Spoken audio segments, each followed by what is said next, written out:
Chapter 21. First Performance. His words hung in silence.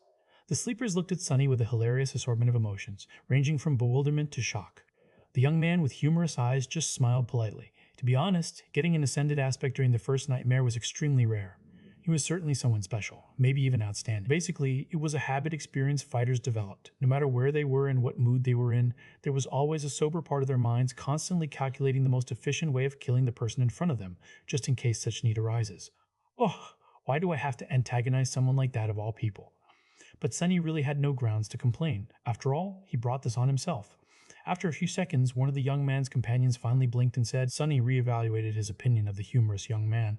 The Legacies were known to be trained for their eventual entrance into the spell from the moment they could walk. For them, being infected was a certainty instead of a possibility. They were extremely formidable people. Just great, he thought bitterly and made his frown deepen. Are you trying to pull a prank on me?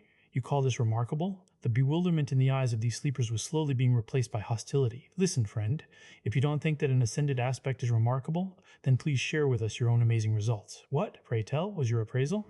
This was exactly what Sonny wanted to happen. He smiled with utter contempt. I would let you know my appraisal was, it was glorious. Yes, glorious. And the aspect I acquired was of the divine rank. After that, he received a number of strange looks. No one had ever received a divine aspect before, so of course they were starting to think that he was a lunatic. But there was still a sliver of doubt. Maybe that strange guy was a descendant of a powerful clan, a peerless prodigy. Maybe his appraisal was indeed. Glorious Sonny had to dispel that tiny bit of doubt.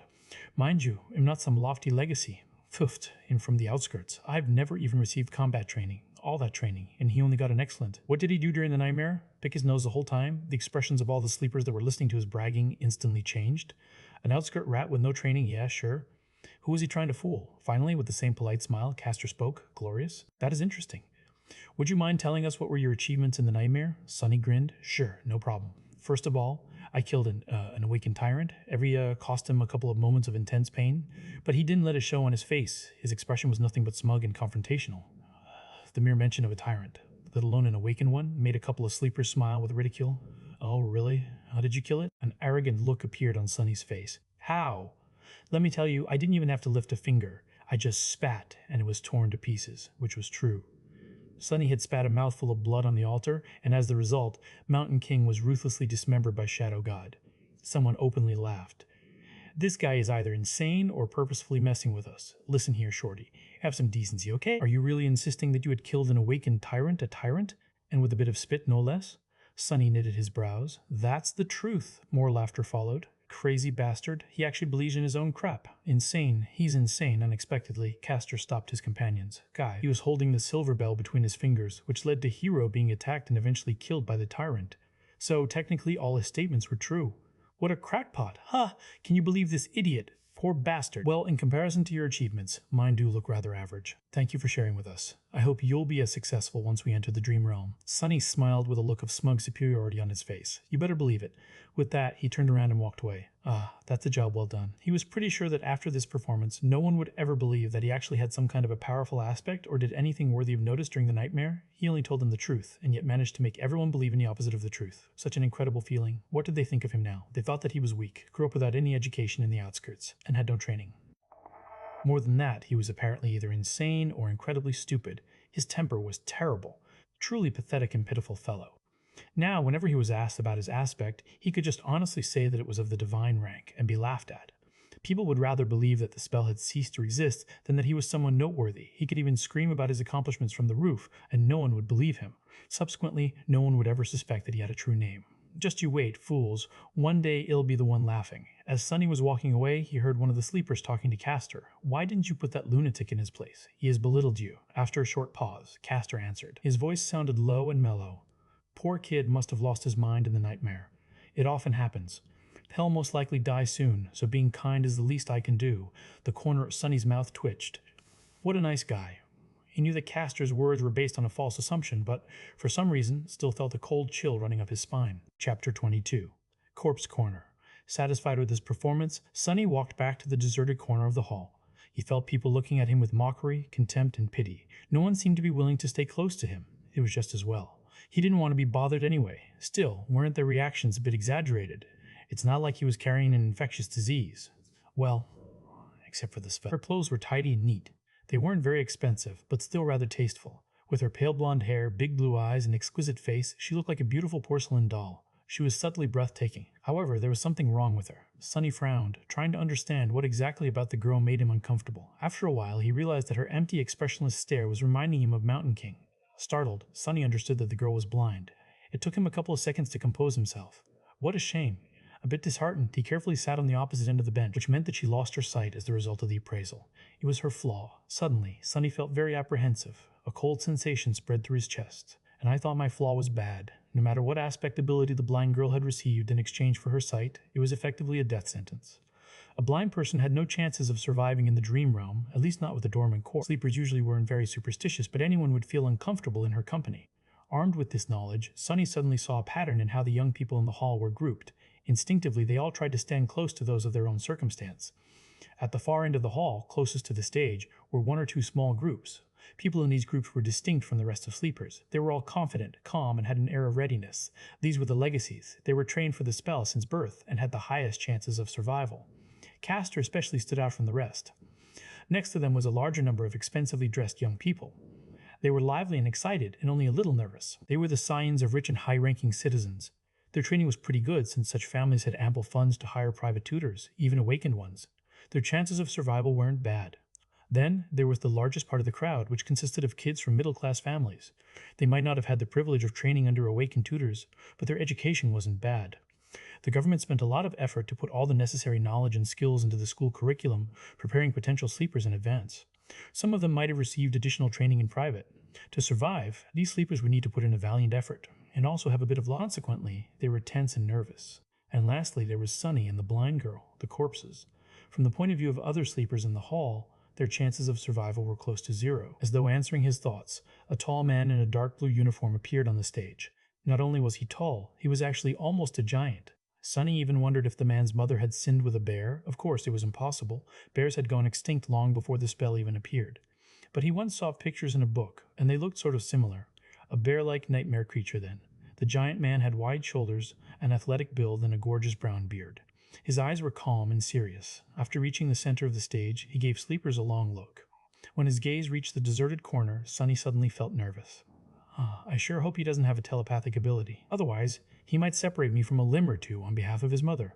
The man didn't pay Sonny a lot of attention and returned his gaze to the front rows of the crowd.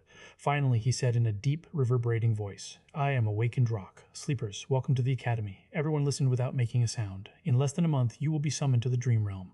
Some of you might think that you are well prepared. You're wrong. The spell is merciless and cunning. The moment Awakened begin to think too much of themselves, they die. I've seen countless sleepers like you lose their lives. I've also seen experienced masters lose theirs. You've also seen experienced masters lose theirs. I've also seen experienced masters lose theirs. In the following 4 weeks, we will do everything in our power to increase your chances of survival. You will receive training from the best instructors in the world. However, don't be misled by their fame. In the end, whether you return from the Dream Realm alive depends only on one person, you. The responsibility to survive is yours, and yours alone. Except for the legacy sleepers were looking at each other with growing fear in their eyes. Awakened Rock continued, "You are not children anymore. It's a shame, because you ought to be, but the spell has decided otherwise. You have been to the first nightmare, so you already know what it's like. Your parents, your teachers, and your friends can't help you anymore. Haven't had any of those in a long time." While listening to Rock's speech, Sonny couldn't help but feel a little excluded. Chapter 23. Dreams and Nightmares. That was something Sonny was keenly interested in. Of course, he had a general knowledge of how things were said inside the spell. But the first nightmare had already shown him that reality was different from how it was portrayed in popular culture in a number of small but infinitely important ways. He needed to separate truth from the myths. And of course, it was very advantageous to hear it from the mouth of someone who had actually been to the Dream Realm. So Sonny was all ears. Awakened Rock began to speak. Most people are aware of what nightmares are, because they have an impact on the real world in their lives. All of you have been warned before entering the first nightmare that should you perish there, a nightmare creature would be allowed to cross the threshold and enter reality. Yup, that was the reason why Master Jet had to wait patiently by his side, prepared to deal with the monster if it appears. First nightmares are unique because each of them is individual. That's why only a single creature can appear. However, starting from the second nightmare, things become much more dangerous. These nightmares are not tied to an infected person. Instead, they are born in the dream realm. While the seed of the nightmare is growing, any number of awakened can attempt to conquer it. Should they all die or fail to find the seed before it matures, a gate will open in the real world, letting through countless monsters. Luckily, high-rank gates were very rare. Awakened Rock's voice grew solemn, so it is not wrong to say that the purpose of the awakened is to enter the dream realm, seek out maturing nightmares, and close them before any harm could befall the real world. From this, you can see that the dream realm and the nightmares are connected, but are not one and the same. If nightmares are the destination, then the dream realm is the road. But it is also so much more, very romantic. Does Awakened Rock have poetic inclinations? Simply put, the dream realm is a world. It is also so much more. It is also dead. There is no life out there except for the nightmare creatures, corrupted ecosystems, and now us. We can tell that once, a long time ago, the dream realm was home to several primitive civilizations. There are a lot of ruins buried in its soil. From what Sunny knew, those lost civilizations were not really primitive. It's just that their development was centered around soul cores and mysticism as opposed to technology. So, basically, miracles and magic. What were their names? How did they fall? No one knew. Maybe they were destroyed by the spell. We don't know if the dream realm exists inside the spell as one of its illusions, just on an unimaginably larger scale, or if it's real, with the spell only serving as a pathway between two realities. However, we do suspect that the illusions conjured up inside the nightmares are based on its history. They are replicas of past events, somehow reconstructed from the depths of time. So, there might have been a real slave caravan on that Black Mountain once, a long time ago. Sunny remembered how time seemed to move in reverse at the beginning of his nightmare. He thought about how things would have ended up without his involvement. Did the nameless temple slave perish in Mountain King's Mall with the rest of the caravan? Somehow, he felt that the nameless slave was not that simple. Otherwise, why would the spell remember him? And what about Hero? Was he able to escape? You can move freely and explore, provided that you have the strength to stay alive in the wilderness. Most people tend to stay close to one of the human citadels. That's good to know, Sunny thought, unconvinced. Sure, there were no predetermined conflicts in the dream realm, but with his fated attribute, he was pretty certain to end up in some kind of trouble, so that freedom Awakened Rock had mentioned was relative in his case. Meanwhile, the instructor continued. Secondly, as I have already mentioned, there are no people in the dream realm except for those who came from the real world. There are only monsters. Some of them can mimic human appearance. There are only monsters. Some of them can mimic human appearance, though, so be mindful of that. Sunny felt cold sweat running down his back. Nightmare creatures mimicking humans. So creepy. Since when was that a thing? Why hasn't he ever heard about it? He stole a glance at the legacies standing in the first row and noticed that they did not show any sign of surprise. So, they knew. Thirdly, unlike the first nightmare, no nightmare creatures will appear in the real world if you die in the dream realm. It may sound cruel, but that's a good thing. Awakened forces are already spread thin. If we had to monitor every sleeper, we wouldn't have resources to handle more important matters. Considering that each sleeper could spend weeks, sometimes even months in the dream realm, there was ruthless logic in that statement. And lastly, and most importantly, unlike nightmares, which are bound by the rules of fairness, there is no limit to what kind of creature you can meet in the dream realm. During its trials, the spell won't pit a dormant human against an opponent many ranks above them. Oh really, Sunny sneered. Sticking to a region populated by nightmare creatures below his rank was even better. That was exactly what Sunny was planning to do. Awakened Rock paused for a few moments, studying the faces of sleepers in front of him. Then he added, when the solstice comes, you will be drawn into the dream realm. The exact location of where you will appear can't be predicted in advance, but there is a high chance that many of you will find yourselves in close proximity to each other. Band together and proceed to the nearest human citadel. Each citadel is built around a gateway. Once you reach it, you will be able to return. Once sleepers reach such a portal, they would be able to escape back to reality and become awakened. Their core would evolve, and they would also receive a second aspect ability. There will be a round of interviews after that to prepare your suggested curriculums. Get a good night's rest. Your training starts tomorrow. Chapter 24. Moving up in the world. Everything having to do with sleepers was situated in the same building. Sunny followed the instructions sent to his communicator and quickly found the dormitories, which were situated on one of the lowest levels. To his surprise, he actually got a whole room to himself. It had a bed with a soft mattress, a table, a dresser, and even a separate bathroom. The materials were new and aesthetically pleasing, the air crisp and sterile. It was warm inside, and the outer wall was equipped with a hidden screen that seamlessly imitated a wide window, opening to a picturesque vista of a snowy park. There were even several sets of clothes with the Academy emblem provided to him for free. How extravagant, Sunny thought, a little stunned. Rationally, he understood that such an arrangement was not really luxurious. However, to him, who grew up wandering the outskirts, this room was like a palace. He scratched his head. Looks like. I've made it? Sunny glanced around, then winked at his shadow and smiled. I guess we're moving up in the world, huh? The shadow didn't respond, apparently not very impressed. A worm of doubt once found its way into a righteous king's heart. With time, the king was devoured from inside and became its puppet. A lifetime later, the puppeteer worm escaped from the king's dead body, leaving behind a cocoon of black silk. With a sigh, he summoned the puppeteer's shroud. Thin black threads immediately appeared around his body and wrapped it into a set of armor. It was made of dark gray soft fabric with several elements such as bracers and shoulder guards, fashioned out of black lusterless leather. The armor was light, understated, and did not restrain his movements at all. Somehow, he was sure of it. A great trophy. He wouldn't expect anything less from the memory of a powerful tyrant. Extravagant, sunny thought, steering clear of the coffee. After building a small mountain of food on his plate, he found an empty seat and for a while forgot about the world's existence. As juicy, textured, perfectly seasoned meat filled his mouth, Sonny's vision suddenly was full of stars. He had to hold back an exhilarated moan, and to think he could have lived like that for a whole year. Damn spell, why didn't you infect me a few months ago? He concentrated on the food, decimating the whole plate in no time. Satiated and more than a little gorged, Sonny longingly looked back and thought about getting another serving. Soon, he found himself in a small office, sitting across from an administrative worker. The worker was very friendly and started the interview right away. Just like Master Jet had warned him, Sonny was offered psychological counseling again. Would you mind telling me about the type of aspect ability you received, as in combat, sorcery, utility? He did mind, but had to be careful. I'm not sure. I haven't had time to understand it well. That's all right. Are you able to directly deal damage with your ability? I guess not. Earlier, I wasn't even able to harm a towel. Things went on like that. In the end, Sonny shared just enough information to create an impression that his aspect was weak, harmless, and most likely having something to do with utility. After that, he returned to his room, undressed, and went to sleep. Sonny thought that falling asleep for the first time after the nightmare would be weird, but in fact it was surprisingly easy. Lying on a soft mattress, with his skin against clean bed sheets and a fluffy pillow under his head, he slept like a baby. Early in the morning, Sonny washed up in his private bathroom and, bursting with energy, hurried to get breakfast in a happy mood. The cafeteria was a bit crowded. After filling his plate with all kinds of delicious stuff, he quickly realized that the only place he could sit was near the blind girl from yesterday. Her table was empty, since no one wanted to be close to her. Sonny grimaced. It seemed that the two of them were doomed to be outcast together for the remaining 4 weeks. He also felt uncomfortable in the company of someone who was practically a dead person, but there wasn't much of a choice. Losing his good mood, he sat at the blind girl's table and gave a precursory nod to the social worker who was helping her get around. After that, he tried to pretend that they didn't exist and concentrated on his food. However, before he could finish, a sudden commotion drew his attention. The only sleeper who the Academy judged to be less likely to succeed than him was the blind girl. Turns out her name was Kasia, but the commotion was a bit too loud to be just the result of the ranking. Curious, he moved his gaze up. The sleepers were restless. Chapter 25. Wilderness Survival. So, the silver-haired girl Nephis also received a true name in her first nightmare. To get his own, Sonny had to deal with Hero and Mountain King while possessing a completely useless aspect, an impossible feat that seemed to have pleased Estelle very much. I wonder how she had gotten hers.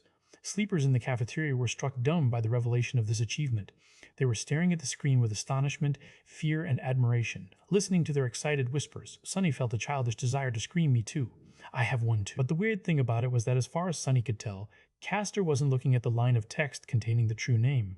Instead, he was staring at the line of text that read Nephis, as though the girl's actual name held more meaning to him than the one given by the spell. Interesting. Do they know each other? Why would a lofty legacy know someone who came to the Academy in a police-issued tracksuit? And speaking of Nephis, where was she? That's impossible. It's technically possible. Smile of Heaven received her true name in the first nightmare, I think. But yeah, I'm doubtful. Maybe she lied in the interview. Are you stupid? If it was that easy to deceive the administrators, the crazy pervert from yesterday would have been in the first place instead. Sonny's face twitched. After a couple of moments, Castor suddenly walked over and made a small bow. Lady Nephis, I am Castor from the Henlai clan. I see that your trial went well. There were a lot of thoughts on his mind. However, none of them could distract him from the most important thing, breakfast. A few seconds later, he had forgotten all about the awkward dynamic between Castor and Nephis, and was happily shoveling down his food. The wilderness survival classroom was spacious, tastefully decorated, and completely empty. Sonny even thought that he was mistaken, but then spotted a gloomy instructor sitting behind a wide wooden desk. Noticing him, the instructor perked up. Sonny obediently sat down. It's Sunless. Julius raised his eyebrows. Ah, what an ominous name, but that is good, very good. After all, we have to deal with a lot of ominous things. Sonny carefully looked around. I'm sorry, teacher, did I come too early? No, you're right on time. Are other students late? The instructor grunted with incredible contempt. No one else is coming. Those brutes are only interested in swinging their fists and swords around. Very few are smart like you and know the true value of knowledge. Oh, so was that unpopular. Sonny inwardly sighed, hoping that he won't regret the decision to abandon combat training in favor of this course. Say, young man, why did you choose wilderness survival, of all things? There's no point in hiding the true reason. Not that Sonny would have been able to anyway. The Awakened that monitored me during the first nightmare, Master Jet, had advised me to study it above all things. A very wise advice. That master truly knows what's important. Wait, did you say Jet? His eyes widened. Soul Reaper Jet? That's because her aspect abilities disregard flesh and target soul cores directly, which means that no amount of armor, damage resistance, and physical protection can stop them. He leaned forward. The only good thing is that She's young and not likely to become a saint anytime soon, or even ever. Yes, luckily there's a very low probability that she'll ever advance. Sunny blinked. Why? Julius looked at him as though trying to comprehend how someone could be so ignorant. Because of her problematic personality, of course. Who would want to help a psychopathic killer become a saint? You need a team of outstanding companions and a lot of support to attempt conquering the third nightmare.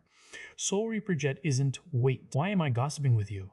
You're too young to know such things. More than that, it's not in my character to badmouth others behind their backs. I would beg to differ, Sonny thought sarcastically, but didn't say anything out loud. He already got a lot of juicy information out of teacher Julius. Maybe choosing wilderness survival was the right choice after all. Let's get back to your curriculum. What other courses are you taking? Sonny sighed. None. For the next 4 weeks, it'll be fully concentrated on wilderness survival. Julius stared at him for a whole minute, an expression of utter astonishment written clearly on his face. Then slowly, an excited gleam appeared in his eyes. Finally, he grinned. Wonderful. You are such an astute young man. Don't you worry. In 4 whole weeks, I will make you immortal. Sonny's lessons with teacher Julius started pleasantly and without much tension, but just an hour later he felt like his head was ready to explode. There was so much new information, and all of it was so strange and counterintuitive for someone who had never left the walled-off, sheltered confines of the city. From time to time, Julius gaped at Sonny's lack of knowledge and relevant experience. However, he had a good attitude and an endless enthusiasm for teaching. There was an endless amount of theoretical knowledge to learn, practical lessons both in virtual reality and the real world, numerous subjects and weird things to study. There were even several lessons dedicated exclusively to learning the basics of several dead languages of the Dream Realm. Why would I need to learn new languages? Sonny thought with self-pity. The spell automatically translates everything, but Julius was uncompromising. The spell is not a translate. On the first day, they studied until the sun was about to set. Only then did Julius decide to let Sonny go. Mentally exhausted and lamenting the fact that he had to miss lunch and dinner, Sonny decided to gently remind his teacher about the importance of food for maintaining high levels of concentration tomorrow. Chapter 26. With each of them, he was growing more and more familiar with the feeling of controlling the shadow. Pretty soon, it was as natural to him as breathing and walking. The shadow felt like a part of his body. Satisfied with this initial result, Sonny carefully gave it a new command. Without pause, the shadow separated itself from the soles of his shoes, walked to the other end of the room and turned around, staring at him in slightly mocking silence. One was his body, the other his shadow. With a bit of trying, he managed to focus on the second source. Instantly, his vision blurred. Whoa, Sonny blurted surprised. Whoa. With his child of shadows, attribute allowing him to see and move stealthily in the darkness, and shadow control allowing him to send out a sneaky shadow as a scout, he was pretty much a perfect spy. A spy was someone who gathered information without exposing themselves to a lot of risk. A role like that suited Sonny's taste very much. Shall we test it? He looked at the shadow and gave it a command. With an exaggerated sigh, the shadow bent down and nimbly slid under the door. Instantly, he could see both the room and the hallway outside. Sonny closed his eyes to focus on the picture projected from the shadow. Moving stealthily from one shadow to another, it glided down the hallway. With a bit of timing and consideration, his scout was practically invisible. Sonny passed by a couple of sleepers and listened in on their conversation. Not finding it very interesting, he continued forward. Finally, the shadow stopped at a corner.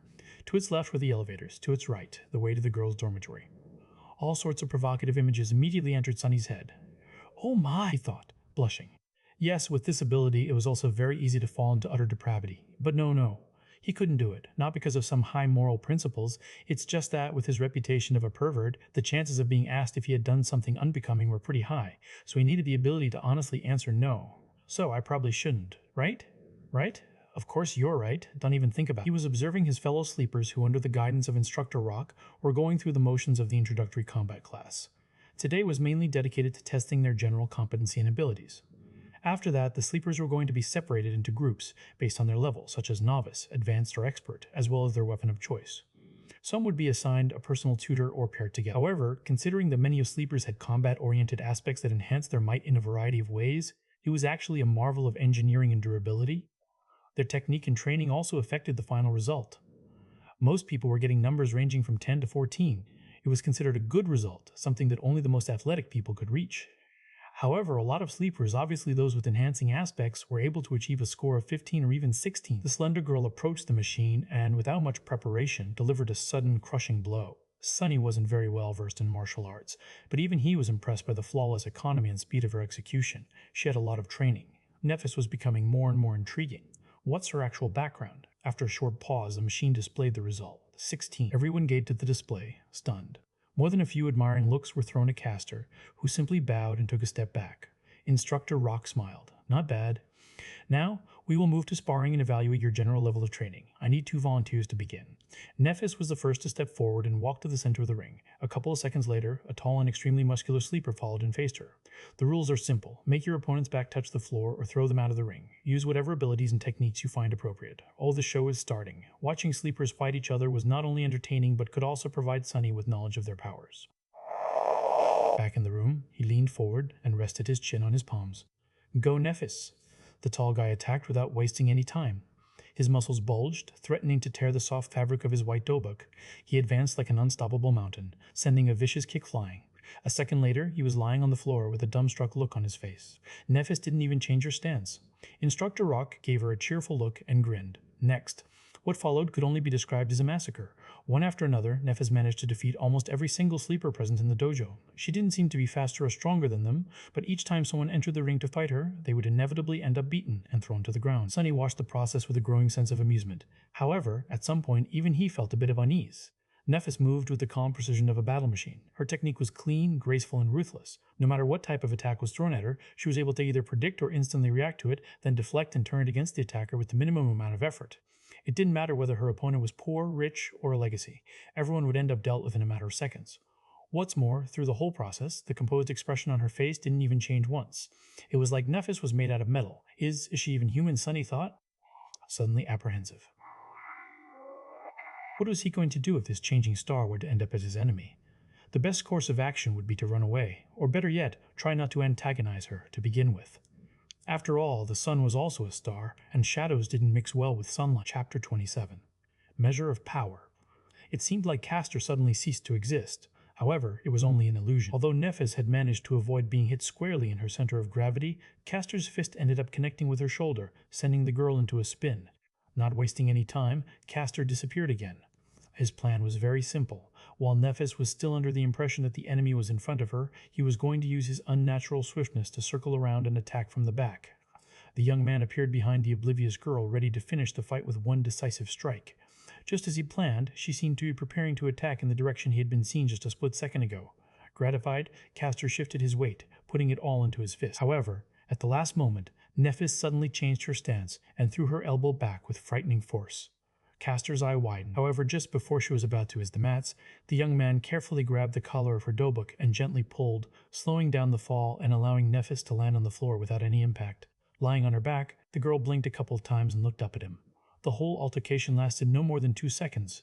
Back in his room, Sunny opened his eyes in shock. So that's an ascended aspect. Nephis slowly rose to her feet. The rest of the sleepers were gawking at the young man with reverence, whispering among each other in hushed tones. It seemed that his performance left them with a deep impression. However, Castor himself wasn't very elated. He glanced at Nephis with an unreadable expression. That was because, unlike the rest of them, he came to a certain realization. The truth of the matter was known only to him, Nephis, Instructor Rock, and Sunny, who was very observant and quickly picked up on such things. The thing that sleepers failed to notice was that Nephis did not use her aspect ability when facing Castor. In fact, she had not used it at any point during today's testing.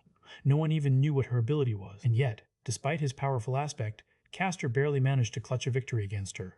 What a monster, Sunny thought, full of unease. The shadow hiding in the corner of the dojo seemed to agree with him wholeheartedly. After that, the introductory combat class was over. Sore from the beating they received, sleepers headed for the showers. Sunny waited for a bit and then directed his shadow to sneak into the boys' locker room. He wasn't very interested in watching a bunch of teenagers changing clothes, but there was a slight possibility that Castor would either comment on his duel with Nephis or answer some questions about his incredible aspect ability. Just as he had expected, the young man was surrounded by a group of newly converted fans. They were congratulating him on his victory, full of adoration and excitement. However, Castor himself seemed to be in a bad mood. His expression was somber and there was a grim heaviness in his eyes. In fact, his face grew darker with each praise he received. Castor, that was incredible? Your aspect is overpowered, am I right? That Nephis girl stood no chance at all? True name? Who needs that? She's just a wannabe. The other legacy raised an eyebrow. Why? Is there something special about that peasant girl? Castor's eyes widened. Peasant girl? Do you really not know who she is? No, Sunny thought impatiently, so just get to it and say it out loud. Luckily, the arrogant sleeper had the same sentiment. Castor opened his mouth several times as though not sure what to say. Finally, he shook his head and answered, She's Nephis of the Immortal Flame clan. As soon as he said that, the arrogant legacy became deathly pale. Not paying him any attention, Castor continued. I trust that I don't need to tell you about her grandfather. Even he knew who Immortal Flame and Broken Sword were. The former was the first human to conquer the second nightmare and become a master, the latter the first one to conquer the third nightmare and become a saint. They, as well as their companions, were among the most famous heroes of the human race, someone who had managed to change history with their own two hands. For a few moments, the locker room was completely silent. Castor looked down, Shez the only one left. Late at night, when everyone was already asleep, Sunny furtively entered the dojo. Looking around, he made sure that no one was there and then curiously approached the ring where Nephis and others had been tested earlier. He stopped at the center of the ring and stood there for a while, remembering how she had dealt with dozens of sleepers of their batch before being defeated by Castor. Monsters, both of them are monsters, he mumbled, bitter and disheartened. Shaking his head, Sunny left the ring, and then he looked at his shadow. Do you agree? The shadow hesitated for a few seconds, then stuck out its chest and crossed its arms, trying to appear cocky, disdainful, and unperturbed. However, its act wasn't very convincing. Yeah, you're right. Exactly. What's the big deal anyway? Both Immortal Flame and Broken Sword, Nephis' father and grandfather, were as monstrous in terms of power as one can get, but they still failed to protect their family from being eviscerated. So, power wasn't that important in the end. Even royalty was not safe from the cruelty of the world. Sunny sighed and proceeded to the measuring machine. Feeling very indignant, he struck the plate again, almost hurting his fingers. However, the result was the same. Damn it. Sunny paced for a bit, trying to control his anger. It seems he was destined to be a weakling. After all, the force of the strike depended on mass and acceleration. Following the command of this instinct, his shadow flowed up and wrapped itself around his hand, sticking to it like a black glove. In the next moment, the punch connected. The machine trembled from the force of the strike. Sunny's yelped in pain and took a step back, cradling his bruised fist. After a while, the result was displayed. However, it wasn't a 9 anymore. It wasn't even a 10. It was 18. He looked at the displayed number for a long time, expressionless. Then, a wide grin slowly appeared on Sunny's face. Chapter 28. Training montage. Days flew by. Sunny only had 4 weeks to prepare himself for the journey into the dream realm, so there wasn't even a minute to spare. He was relentless, pushing his body and mind to the limits in an attempt to absorb as much knowledge and skills as possible in that short amount of time. In the day, he studied with teacher Julius, slowly learning how to survive and take care of himself in the absence of civilization. Their lessons ranged from comparatively simple, like various ways to produce fire, to much more obscure and esoteric, like celestial navigation. What was so hard about celestial navigation? Well, as it turned out, the dream realm was not consistent in terms of star geography. Different regions had different stars and constellations, as well as a different number of moons. While the sun seemed to be the same, its behavior was highly unpredictable. Still, with sufficient knowledge, one could find ways to study the skies and subsequently navigate themselves.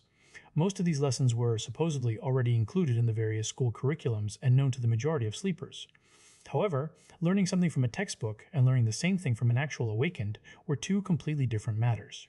Teacher Julius had a habit of going much more in depth when explaining his subject. This nascent understanding of the underlying principles of the dream realm environments gave him the ability to face any situation with at least some measure of readiness. Even the lessons in dead languages, which Sunny had initially judged to be useless, turned out to be much more interesting than he could ever imagine. This was, in large part, because it concerned the spell itself. After all, the spell communicated with humans in one of those dead languages. By knowing the language, he was able to understand its various remarks and descriptions better. The simplest example of this was Nephis and her true name, Changing Star. While technically correct, this translation failed to properly convey the exact meaning. By understanding the grammatical structure of the rune language, it was easy to extrapolate and see that the more correct translation would have been Star of Change. More than that, there were different runes for change, each with its own connotation. Depending on what exact rune was used to relay the meaning of the name, it could also mean ruinous star or star of misfortune. A small change in wording and connotation could mean a world of difference in real life. Sunny, who had never seriously studied before, found the process of acquiring vast amounts of theoretical knowledge strange, numbing, and exhausting.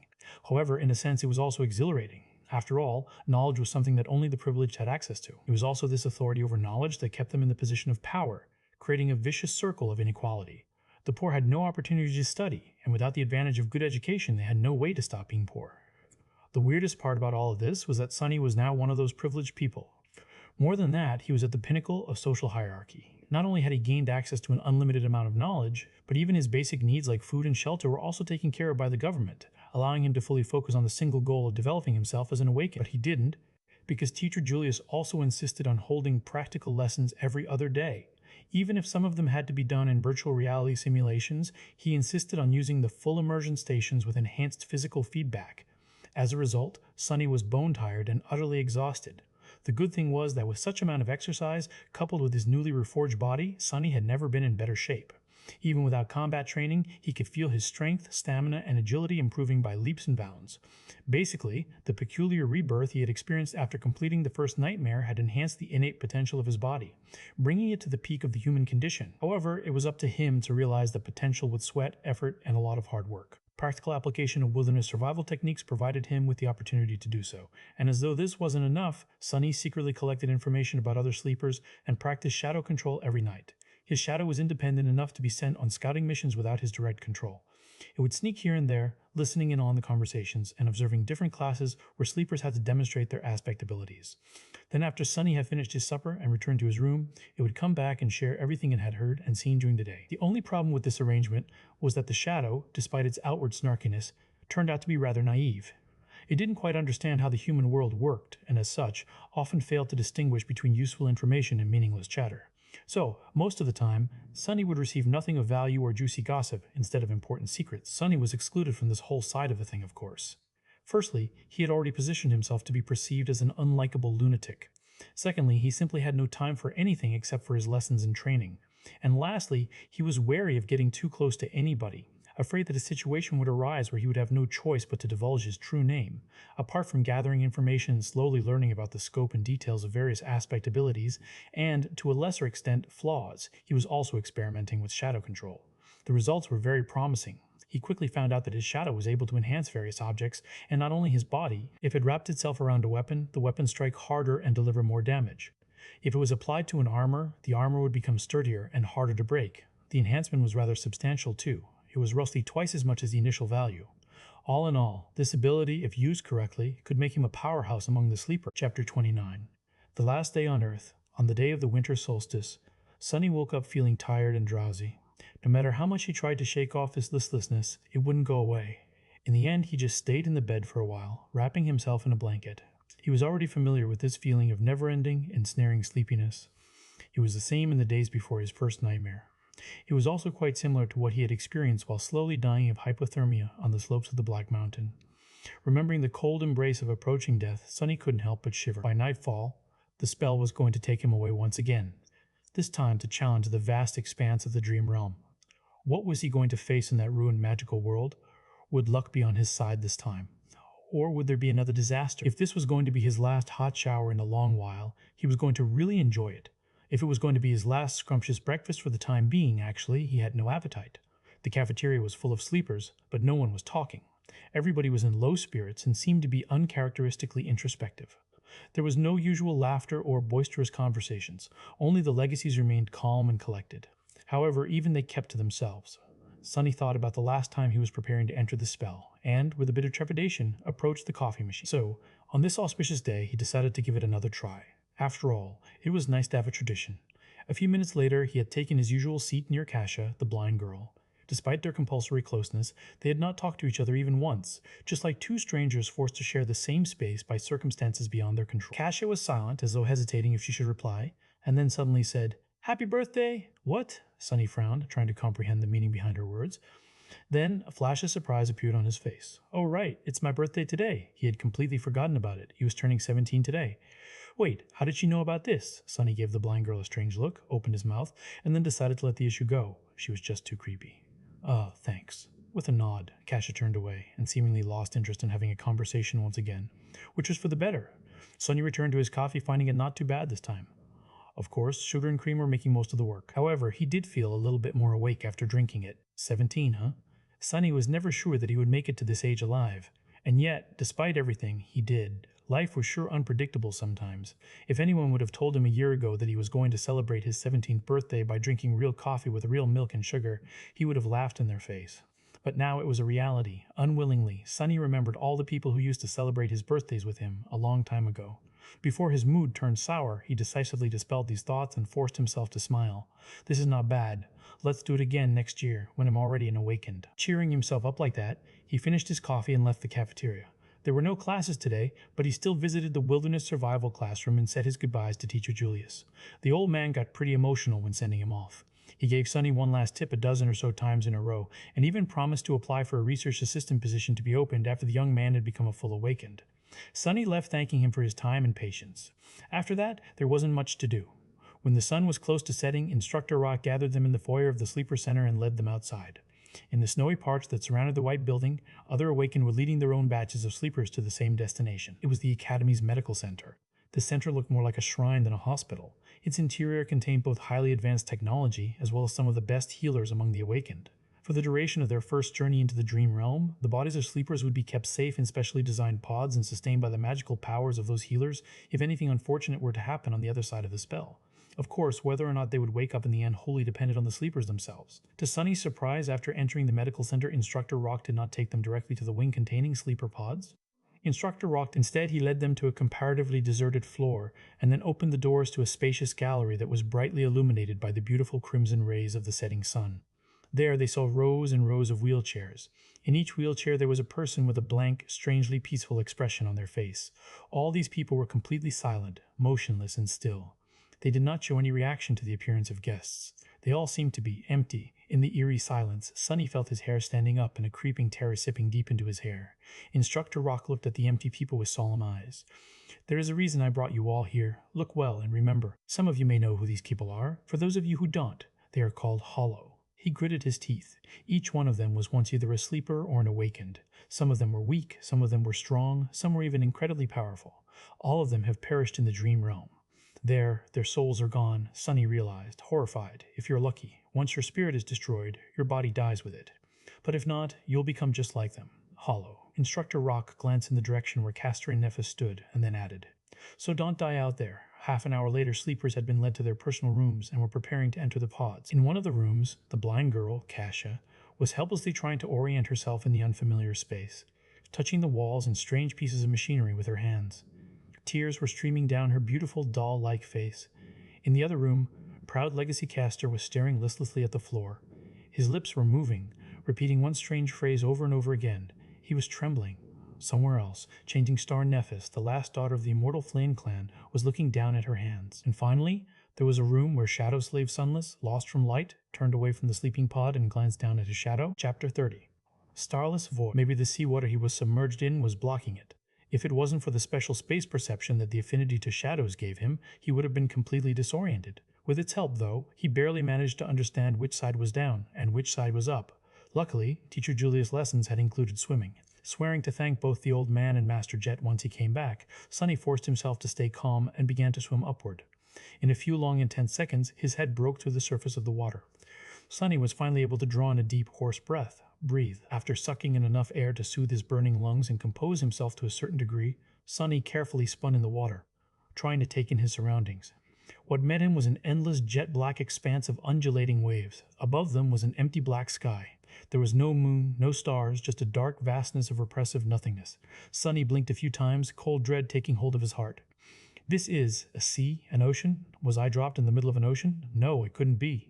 There had to be solid ground somewhere nearby. As he was gripped by a momentary panic, a remote sound suddenly drew his attention. Wait, if it's so far away, then how come I can see it so clearly? Despite being submerged in water, Sunny still felt like there was suddenly cold sweat all over his body. By his estimation, that dorsal fin was at least 5 meters tall. It was rapidly approaching, growing visibly larger with each second. "Damn you, spell!" With eyes full of horror, Sunny spun again, desperately trying to find something, anything, to save him. And there, a short distance away, he finally noticed a black mass protruding slightly above the water. Not wasting even a second on thinking, he started to swing his arms and legs, swimming in the direction of the black mass with a considerable speed. However, no matter how fast he swam, the giant shadow of the unknown creature was closing the distance between them much faster. A small part of Sunny's mind managed to preserve its rationality even when faced with this boundless, primal fear. Not allowing himself to slip entirely into panic, Sunny tried to think, and then silently commanded his own shadow to wrap itself around his body. Instantly, his speed increased twofold, just seconds before the unknown colossus got to him. Sunny reached the black mass, stretched out his hands, and pulled himself out of the water. He rolled away from the edge, scratching his skin on the uneven rocks, and jumped in fright when the whole surface underneath him shuddered, as though something massive had collided with it. As Sunny backed out, terrifying jaws appeared from the water, with rows and rows of giant teeth, each one as long as he was tall. He opened his eyes wide, understanding that the rock he had climbed on was not tall enough to save him from the monster. A few seconds later, the dark sea was calm again, as though nothing has happened. The indifferent waves continued to move silently under the lightless sky. So, it wasn't trying to eat me, he realized, frozen. It was trying to run away. A few minutes later, Sunny was pretty sure that nothing was going to devour him, at least not immediately. With that certainty, he was finally in a state of mind to stop trembling and explore his surroundings a little. The black mass he climbed onto turned out to be a single stone platform of around 12 meters in diameter. Its surface was mostly flat, covered with grooves, and somewhat dry. Due to the regular shape of its edges, it seemed more like something man-made than a natural formation. But then again, here in the dream realm, it was hard to be sure that something man-made was actually made by humans, as opposed to, better not to think about it. The platform wasn't connected to anything, existing as a tiny island in the Sea of Darkness. There wasn't anything else above the water for as far as Sunny was able to see. After discovering that fact, he also realized something else. It was that he was wet, cold, and completely naked. In his defense, the clothing situation was the last thing one would think about when trying to save themselves from abyssal monsters. Sunny summoned the puppeteer's shroud and watched as dark gray garments covered his body. It even came with a pair of high, soft-soled leather boots. Clad in gray fabric and luster leather, he suddenly felt much safer, not to mention warm. After that, Sunny sat down in the middle of the platform, as far away from water as he could, and tried to remember the unique characteristic of every explored region of the dream realm he could think of. Unfortunately, none of them matched this starless dark void. Of course not, he thought with a bit of resentment, even if some unlucky humans had ever come here. I doubt that they were able to return to the real world alive, not yet desperate enough to leave the platform and try to swim away in search of land. Sunny decided to wait and see. Maybe something was going to change as time went by. With a soft sigh, he habitually looked for his shadow. However, due to the total darkness that surrounded him, it couldn't really be seen. He just barely felt its presence. This must be a paradise for you, right? All this gloom and not a star in sight. The shadow, of course, did not answer. Anyway, good job earlier. With a nod, Sunny lay down, using his hands as a pillow. Not thinking about much, he stared into the black sky and waited. The sound of the undulating waves was actually quite relaxing. After a while, he closed his eyes and listened. Minutes merged together, growing into hours. Suddenly, Sunny caught a slight change in the sound of the sea. It was as though something was shifting.